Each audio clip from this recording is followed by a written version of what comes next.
بە سپۆنسەری بەرهەمەکانی دۆلفینسی بەرنامەی ئێوارەی سلێمانی پێشکەش دەکرێت.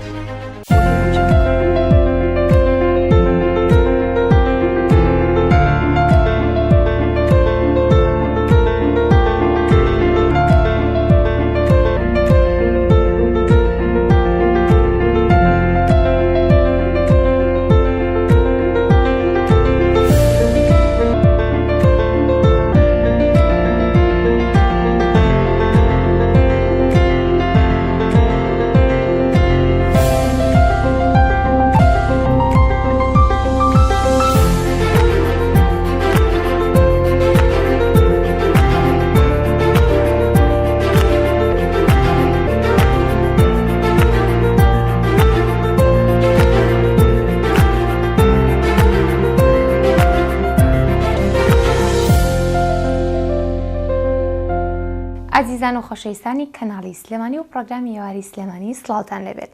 خۆشحاڵم لە ئەڵقەیەکی دیکە لەگەڵتان دەبم لە تەور و بابەتێکی دیکەی پرۆگرامەکە. لە پاش ناوپڕێک لەگەڵ میوانەکەم لەگەڵتان دەبم بە سپۆنسەری بەرهەمەکانی دۆلفینسی بەردەوام ببین. بەرهەمەکانی دۆلفینسی تەواوی مادە خۆراکیەکانی لە خۆی گرتووە کە تۆ پێویستت بە هەر مادەیەکی خۆراکی بوو دەتوانی ڕوو لە بەرهەمەکانی دۆلفینسی بکەیت چونکە بەڕاستی تام و چێژێکی تایبەتی هەیە. ئازیزان دووبارە سڵاوتان لێبێت. وەک پێم وتن تەوری ئەمڕۆمان زۆر جیاوازە. ئەمڕۆ لەگەڵ خاتونێک گفتوگۆ دەکەم کە خاتونێکی لێ هاتووە، هەم شاعیرێکی سەرکەوتوو هەم نیگارکێشێکی بەتوانایە. ئەمڕۆ باس لە وێنەکێشان و دنیای شێعر دەکەین. بینەری پرۆگرامی ئەمڕۆمان بن. خاتوو نیگار مەریوان میرەوان خاتوو نیگار میرەوان یەخوا بەخێر بێ. ممنون بە سەرچاوەکانم هاتی. قوربانە سەر چاوان زریان کرد. زۆر خۆشحاڵم کە ئەمڕۆ لە پرۆگرامی ئێواری سلێمانی لەگەڵمای. سیڤێکمان لەباری خۆتەوە پێ بڵە بۆی کە باشتر ئێمە تۆ بناسین. ناسراوم بە نیگار میرەوان ئیشی شار و شێوەکاری بکردووە. لە تەمەنی 12 ساڵیوە شارم نووسیوە، لە 14 ساڵیوە دەستم کرد بە وێنەکێشان، ئەویش بە پاڵپشتی مامۆستایەکەم شێخ مەحموود عوسمان، ئەو زیاتر پاڵپشتی من بوو و تەرجیعی منی کرد. دواتر لە زانکۆی بەغداد بەشی ئابووری دیسانەوە لەوەیە زۆر پاڵپشتم هەبوو. لە تەنیشتی ئەوەی کە زانکۆکەم تەواو کرد لە زانکۆش لەوێ بەشداریم کرد لە چەند معرەزێک، چەند خەڵاتێکیشم بەدەست هێنا. لە بواری شێعر و نووسینیشەوە هەمان شت چەند خەڵاتێکم هەیە. شێعر و وێنەکێشان تا چەند لای تۆ وابەستە یەکن؟ شێعر و وێنەکێشان لای من وەک یەک دراوە دوو ڕووی هەبێت. هەردووکیانت خۆشەوێت؟ هەردووکیانم خۆشەوێت. بێ کامیان دەتوانی بۆ نمونە ئەتوانی چەندێک نەنووسی یا چەندێک وێنە نەکێشی چەند ماوە ئەتوانی لێی دوور بی؟ هەرگیز ناتوانم لێی دوور بم. زۆر جار ئەو پرسیارم لێ دەکەن کامیان خۆشەویستترە، ئەڵێم هەردووکیان هاوڵی ڕۆحن. باش، خاتونیگار کاتێک کە بێتاقەت بێت کە ئەبێت با بڵێن ڕۆحی ئاسوودە دەکات، پەنا بۆ وێنەکێشان دەبات یاخود بۆ شێعر نووسین؟ بەپێی حاڵەتەکەم. جار وایە کە مووقفێکێتە پێشەوە ڕێک دێڕێکی شعریەتە خەیاڵم یان نووسینێکێتە خەیاڵم بەو لەحزەیە ئەینووسم. جاروا هەیە بەپێی مووقفەکە هەستەکەم ئەمەوێ ئەو ئازارانە کە ئەیچێشم یان ئەو هەستەکە بۆم هاتۆ لەسەر تابلۆیەک داینیم. زۆرێک لە شاعیران بۆ نمونە چیرۆکێک وایان لێ دەکات بنووسن، ئەکەونە مووقیفێکەوە کە تەئسیر لە دڵ و دەرونیان دەکات وایان لێکا بنووسن. تۆ تا چەند لەگەڵم مووقیفەدا بوویت؟ شێعر نووسین هەستە بە دڵنیایی لەگەڵ ئەو مووقیفەم، بە دڵنیایی پاڵپشتی ئەەکەم، بڵنیاڵێم فعلەن وایە. ئەوەی بڵێ من تەنها شعرە نووسم بەبێ هەست بڕۆی پێمەکە. کاتە ئەبێت هەستێک هەبێەوە لێ بکە هەستێک هەیە. بۆیە دەڵێن شاعران و نووسەران یان ئەوەی ئیش لە بواری هوەری بکە هەستێکی ناسکی هەیە بەتایبەت شاعیر تایبەت شاعر بەتایبەت ئەفۆن وێنە کێشیش ڕاستە یعنی تۆ هەست نەبێ بەو تابلۆیە ناتوانانی ڕێک بکێشیت یانی هەست نەبێ بە ڕەنگەکان ناتوانانی تەعاملی لەگەڵ بکەیت. ئێستا گەر هەر ئیشێکی تر بکەیت ڕەنگە بۆ بژێوی ژیان بیکەیت تەئسیر لەسەرەوە نکاتەوە پێت خۆشە پێت ناخۆشە هەستت چۆنە بۆ ئیشە ئەکێکە لەسەر شانت جێبەجێ ئەەکەی بەڵام ئەگەر کاتێت تۆ هەستێکت نەبوو لەوانەیە نتوانی هەستێکیش بەو شیعرە بنووسی بدەیت کە ئینووسی وایە بەڵێ بەنسبەت بۆ من هەرگیز بۆ بژێوی ژیان شعرم نەنووسیوە یا تابلۆیەکم نەکێشاوە هەرگیز. باش چه هەستێک وای لە خاتونی گار کرد پەنا بۆ شیعر ببات سەرچاوی دروستبوونی شیعر و شاعری لە تۆدا چی بوو؟ لەوە دەچێت سەختی ژیانی من هەر لە تەمەنی 1 ساڵیەوە سەختی ژیانم بینیوە ینی ڕووداوەکانی ژیانم لە 1 ساڵیەوە دەستی پێ کرد هەر لە مناڵیەوە 11 مانگ تەمەن بوو لەگەڵ نەخۆشیە مامەڵم کردووە بەڕاستی زۆر ینی تەئسیری هەبوو لەسەر ڕاستە هەر کەسێکمان هەر یەکێکمان هەر تاکێکمان بە جۆرێک تەئسیراتی ژیانمان لەسەرە جاییتر ئەو بەروچیمان ئەبات ئەوەی تر ڕێگەی خۆمانە. ئەپۆن مناڵ بووم تەمەنم 12 ساڵ بوو کە یەکەم شیعرم نووسی بە عەرەبی بەڵێ پۆلی یەکی متەوەسطە بوو ئەو کاتە کە مێمانە ئەو یەکی متەوەسطە ئێستا پێ ئەڵێن حوتی بنەڵێت ئەو کاتە بە عەرەبی نووسیم لەبەرەوە من دراسەم هەر بە عەرەبی بۆ تۆزێ وشە عەرەبیەکانیش لە بەغاژیاوم ڕاستە تا ساڵی 2005 لە بەغا بووم 2005 هاتینە کوردستان. بەڕاستی ئەو هەست و ئازارانە نەمەزانی چی لێ بکەم ئیتر لەسەر نووسین و کاغز دام ئەڕێژە. زیاتر بە عەرەبیت نووسی ئەو کاتە؟ ئەو کاتە بە عەرەبی ئەنووسم. ئێستا بە کوردیش ئەنووسی؟ ئێستا بە کوردیش ئەنووسم. کەواتە بە گوێبمان لە شیعرێکی عەرەبی بێت پێکەوە دواترە چینە سەر شیعری کوردی و گفتوگاکە بەردەوام بین. وەک وەفایەک بۆ مامۆستاکەم کە مامۆستای هونەری من بووە مامۆستا ئاری بابان بەڵێ شارێکم بۆ نووسی لە دوای وەفاتی بە شێوازێکی تایبەت نووسیم. شێوازە تایبەتەکە بەڕاستی یعنی بە دڵگرانێکەوە ئەڵێم پێ ئەڵێن شعری جاهلی لەبەرەوە هەرگیز جاهلی نییە. بە ئسلوبی جاهلی ئەوان بە ئسلوبێک ئەیان نووسی کە لە پێشەوە هەموو دێڕەکان کە ئەیخوێنیتەوە پیتی یەکەمی کۆکەرەوە ئەبێتە ناوی ئەو کەسە. بەڵێ ئێستا منیش ئێستا کە ئاوام نووسیوە کە ئەیخوێنیتەوە هەموو پیتی دێڕەکانی کۆکەرەوە ئەبێتە ئاری بابان. أواراك اللحد غفلة يا سندي خسي نبض التراب الذي واراك ركب الألوان حار أين يرسي حين حطم الدهر بغتة مرفاك يا قبض الأرواح هنيهة تمهل ما بال العجالة في الحكم اعتراك برهة يا عام الشؤم برهة يا عام الشؤم لا ترحل قبل أن تعيد لي سيد الأفلاك أجار رهط الراحلين حمل رحل يحوي بين ثناياه عطر الأراك بأي عين يا ناير علينا تحل والحزن قبل أن يهل هلالك اعتراك أعلى الأرض كنت ملاكا يا سيدي أعلى الأرض كنت ملاكا يا سيدي أم بشرا إله الكون أحب خطاك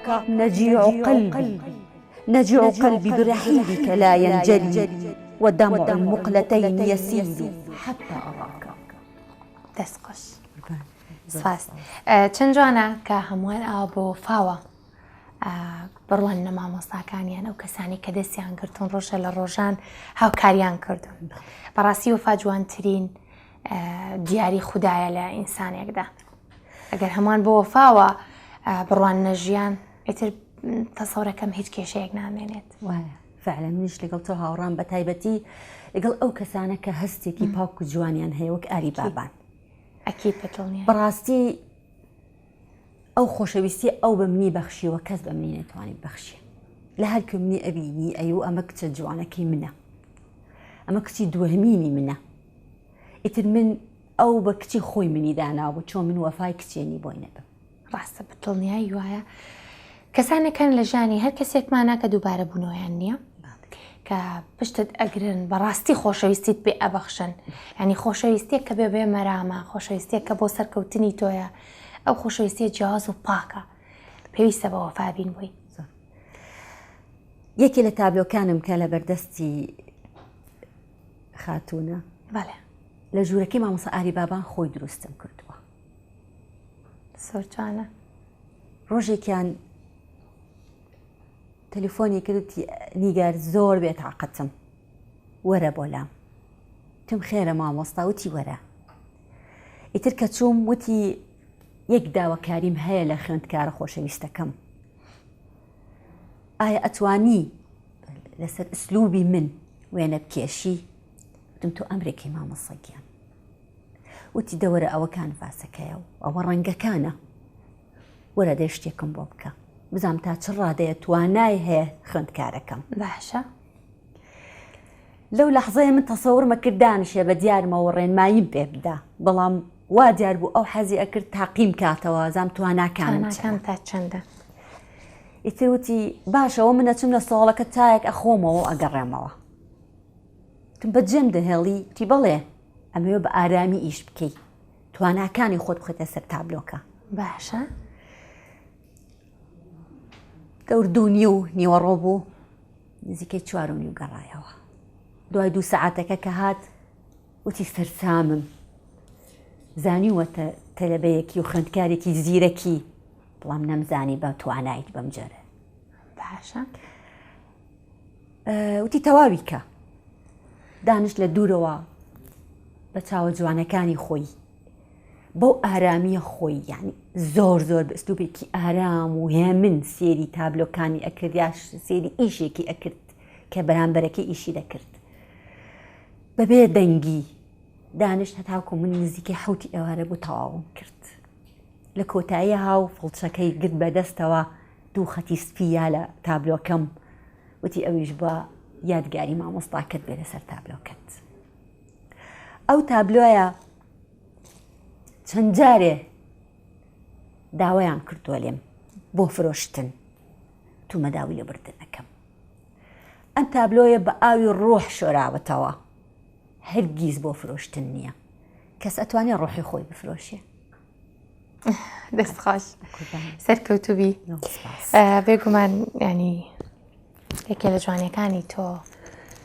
بوونی وەفا و دڵسۆزیەتیاتە خاتوونیگار ئەمەوێ بپرسم زیاتر لەسەر چ شێوازێک ئەنووسیت شعرەکانت بە چ ستایلێکدا ڕێژیتەوە بە هەموو ستایلەکان ئیش دەکەم باشە شاری عەرەبی بەڕاستی بە کلاسیکی زیاتر کلاسی لەبەرەوە زۆر لە زمانە عەرەبیەکە بەقاوەتم توانای سەیطرەم هەیە لەسەر کلاسیکێکە باشە جارجاری شعری حڕ دەنووسم ناڵێم ناینووسم بە عەرەبی ئەینووسم بەڵام زیاتر کلاسیکێتەکە پێم خۆشترە و بە ئەسلوبی جاهلیش ئەینووسم کە بە عەرەبی پێڵێم جوزافن یعنی بە عەرەبی پێ ئەڵێن جاهلی یعنی حیف کوردی خۆماڵێ حیف پێ ئەڵێن جاهلیە بەرەو زۆر وشە بەقاوەتەکان لە شعری جاهلی دروست دەبێت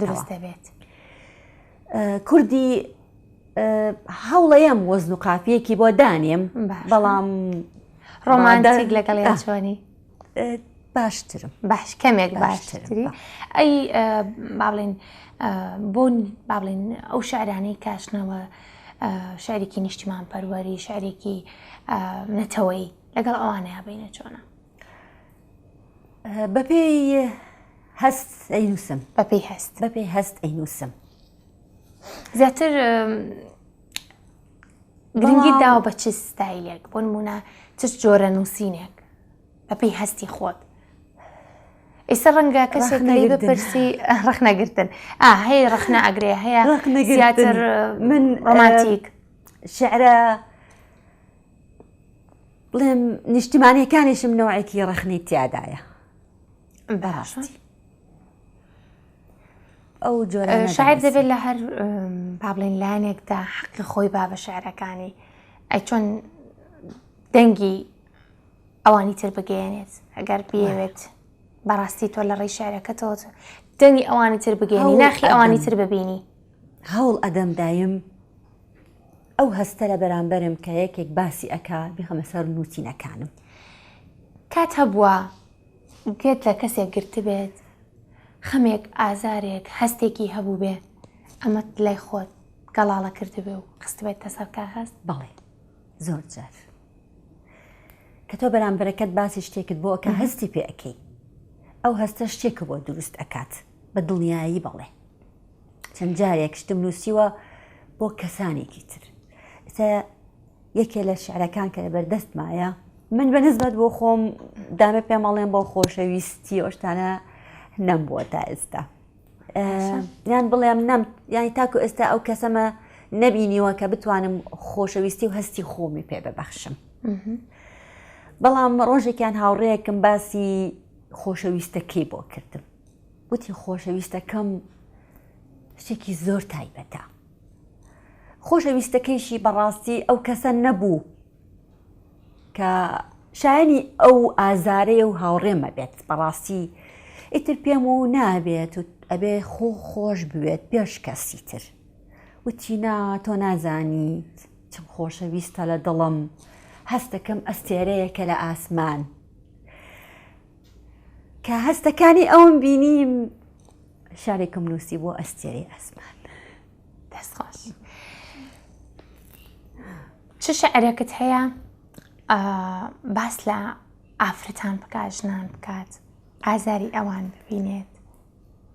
خۆم هە لە مناڵیەوە کەوتم ئازارەکانم زۆر بوو هەر بە مناڵیەوە لەگەڵ ئازاری ژنان بۆ مەلم کۆمەلگایە بەڕاستی. کۆمەلگای ئێمە دایما هەرگیز مافی ژنانی نەیەڵە. بۆ ژنانی زۆر زۆر دەنووسم چەند شارێکم هەیە تابلۆیەکیشم هەیە لەسەر ئازاری ژنان. بەڵێ کەواتە شعرەکەم بۆ بخێنەرە و تابلۆکەش ئەبینین. تابلۆکەم هەر ناوە پەیکەر شعرەکەش هەر بۆ ناوە دامناوە پەیکەر. تاواکەری یەکن تاواکەری یەکن. بەڕای من ئافرەت لە کۆمەلگای ئێمە وەک پەیکەر وایە ئەبێ هیچ نەکات چی پێبووترێ ئەبێ ئەوە بێت. لە کۆمەلگا دووڕۆکەم لە کۆمەلگا دووڕۆکەتان من ژنە من نابینم نابیستم قسە ناکەم.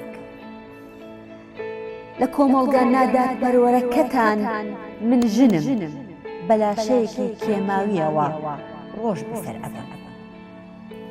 لە کۆمەلگا قێزەونەکەتان من ژنم بۆ تێکردنی غەریزە ئاژەڵاوەکانتان تەنها ئامێرم.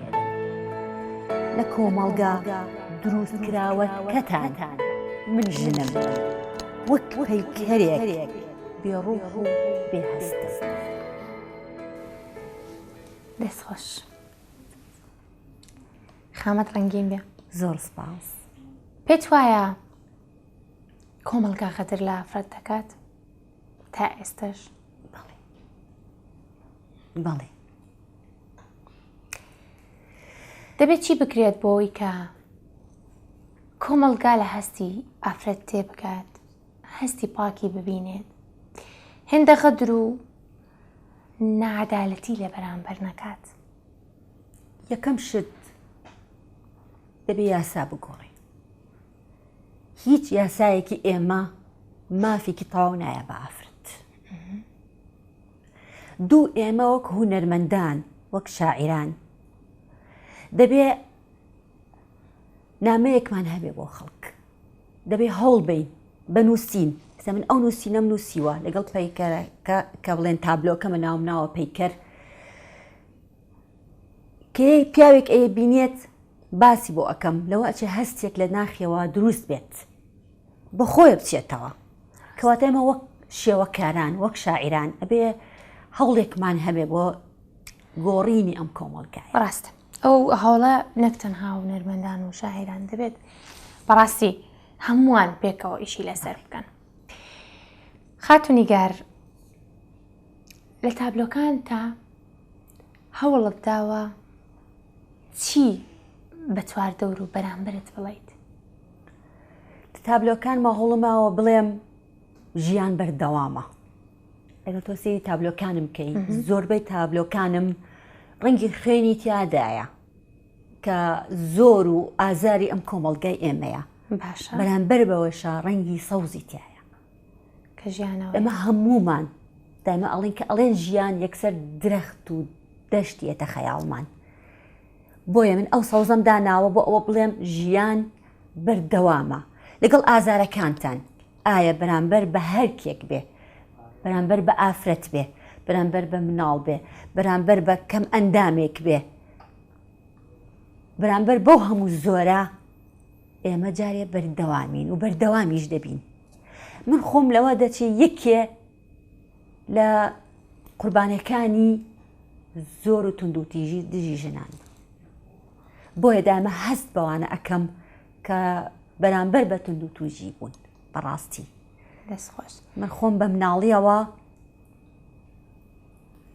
ئەو هەستم هەبوو کە ئەم نووسی لەسەر وەرەقەیەک کە ئەم نووسی لە دوای نووسینەکەی ئەوایە تونند و تیژیەکی لە دواوە بووە. چیرۆکێکی منداڵیت هەیە کە تا ئێستا تەئسیرێکی ئاوای لە ناخەتدا دروست کردووە؟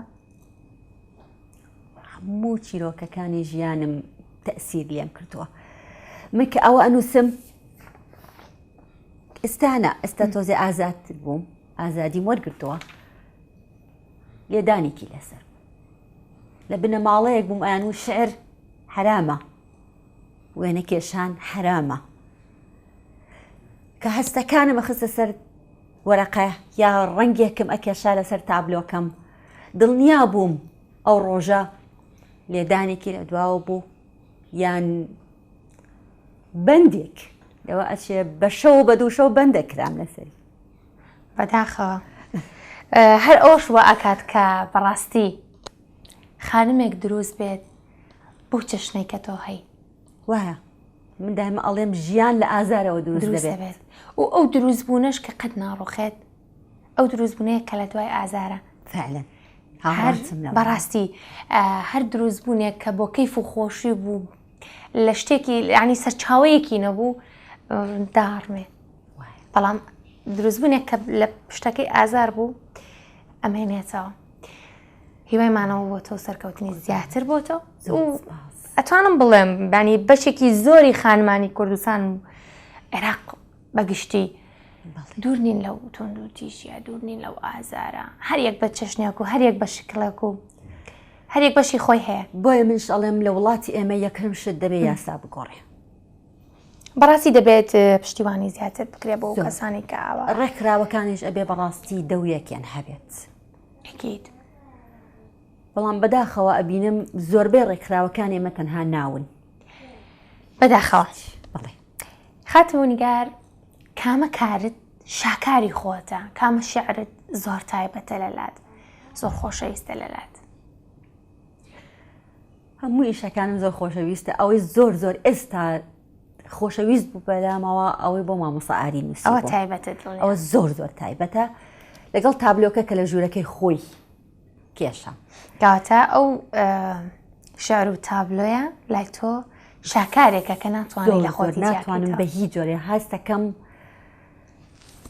ڕۆحێکە لەگەڵم بە ئاوی ڕۆحم شۆراوەتەوە کە لە بیدایەتەوە باسیم کرد. تابلۆیەکی کەشم هەیە سیگری پشتی ژنێکە، ئەوەی زۆر زۆر نزیکە لە ڕۆحمەوە. شتە تایبەتەکانت لای خۆت هەڵگرتووە، بەڵێ لە خۆتیان دوور ناخەیتەوە هەر وەک تەسبیحەکەی دەستت کە باست کرد. هەر کە سەرەتانی گارخان هات لێم پرسی تۆش وەک من تەسبیحت خۆش دەوێت؟ جامنێکێکم لەو کەسانی کە زۆر زۆر حەزم لە تەسبیحە لە دەستمدا بێ لە ملمدا بێ. وەڵامێکی دامەوە کە بەڕاستی پڕبوو لە وەفا. تەسبیحەکەی دەسەدی هاوڕێیەکتە؟ بڵێ تەسبیحەکەی دەستم هی کچێکی هاوڕێمە لە کاتی تەلەبایەتی پێکەوە بووی لە زانکۆی بەغداد. جا من دوو بەکەلیۆرۆسم بەدەستهێناوە ئیدارە اقتصادم تەواو کردو جامیعی بەغا و تەربیەی بیرکاریشم تەواو کردووە 2005 تەخەڕوجم کرد. هەربشیت زۆر سپاس.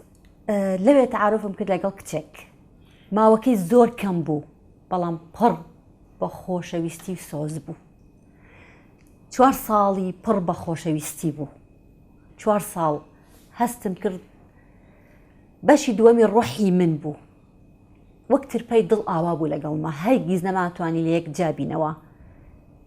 ئەو کچە ناوی مەیسون بوو کە دایما ئێمە ئەڵێن عەرەب و کورد سوننە و شیعە من کورد بووم بە قسەی ئەوان سوننە بووم ئەو عەرەب بوو شیعە بوو دوو بەشی جیاواز بەڵام ڕۆح ترپەی دڵانمان یەکمانی گرتەوە. مەیسون گەشتێکی کرد بۆ کوردستان. من هەر بە مناڵیەوە حەزم لە کللتوریە بە جلەوە بە لەچکەکانمەوە بە شتەکانمەوە هەمووی حەزم لە شتی کللتوریە بە ژوورەکەمەوە کە هاو بۆ سلێمانی وتبووی چ شتێکی کللتوری هەیە بۆ هاوڕێکەم بیبم ئیتر چەند شتێکیان پیشانیا بوو یەکێکی ئەم تەسبیحەی دەستمەیە وتبوو ئەمەی بۆ ئەبم. هاتەوە وتی نیگار شتێکم بۆ تۆ هێناوە حەزەکەم نازم ئەگە بە دڵی بێ حەزەکەم پێشکەشت بکەم کە دەری کرد زۆرم پێخۆش بوو. وتم ئەوە ئەبێتە بەشێک لە ڕۆحی من بەشێکە لە تۆ ئەبێتە بەشێکیش لە من. ئیتر وتی منیز پێم خۆشە کە بە دڵە بێ ئاوا بە دەستی خۆی کردێ دەستم. بەڵام بەداخەوە ماوەیەکی زۆر کەمی خایاند بەهۆی نەخۆشیەوە گورچیلەی وەستا وەفاتی کرد. بەداخەوە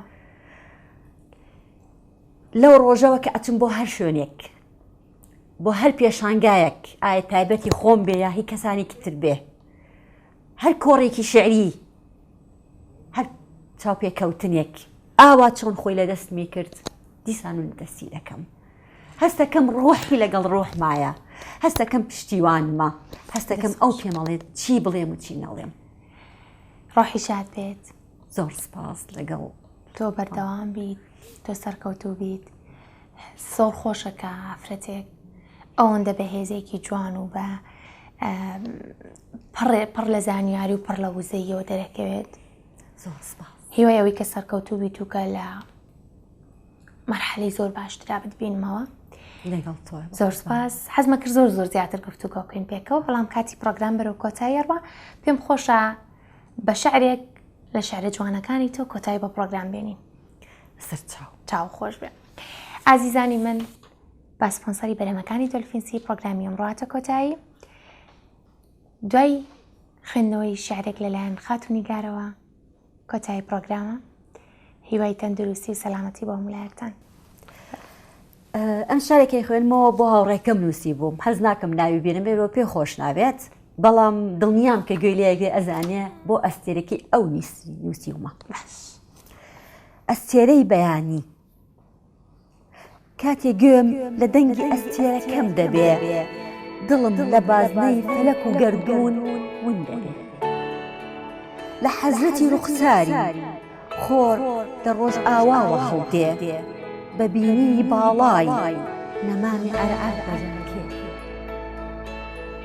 پەری ئاسمان بە تیشکی چاوی دەستنوێژ دەگرێ گەورە ئەهریمەن بە هەڵدانی بێڵووی بەند بەبێ گوڵزاری بەهار ورد دەوردە لە ڕێی پێی دەڕوێ نێرگزی قەندیل بە زایەڵەی ئاوازی دەنگی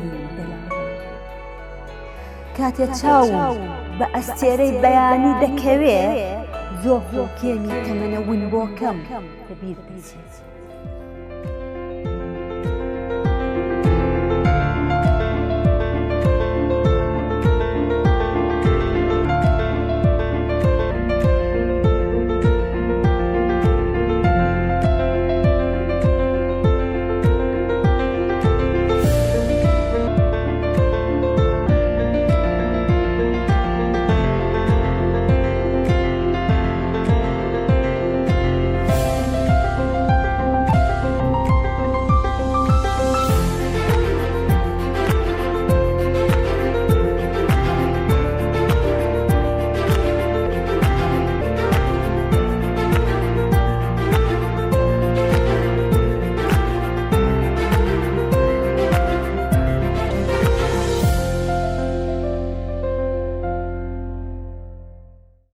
بە سپۆنسەری بەرهەمەکانی دۆلفینسی بەرنامەی ئێوارەی سلێمانی پێشکەشکرا.